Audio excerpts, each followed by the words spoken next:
Pemirsa, kepolisian dan Satpol PP Aceh Tengah menyayangkan sikap seorang wanita yang membentak petugas dan tidak mau mematuhi protokol kesehatan saat razia gabungan dilakukan.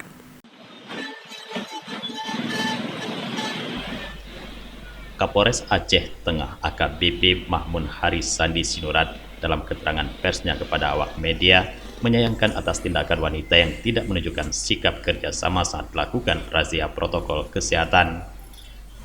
Padahal petugas hanya meminta untuk menggunakan masker dan dilakukan rapid test.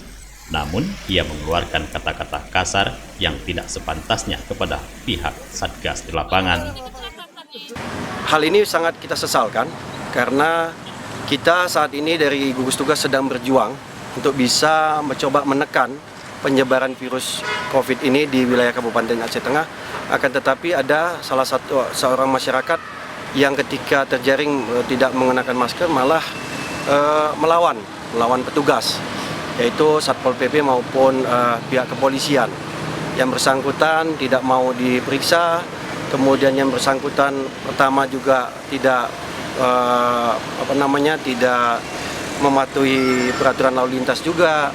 Kemudian ketika kita akan melakukan rapid test terhadap yang bersangkutan juga menolak dengan beralasan yang bersangkutan adalah seorang istri dari jaksa. Wanita yang berprofesi sebagai usaha laundry tersebut telah dimintai keterangan karena akibat kejadian itu, Satpol PP dan WH Aceh Tengah telah membuat laporan polisi atas dugaan menghalangi petugas dalam menjalankan tugas. Laporan lainnya juga dilakukan oleh Kejaksaan Negeri Takengon atas tindakannya mengaku istri jaksa yang diduga merugikan institusi kejaksaan.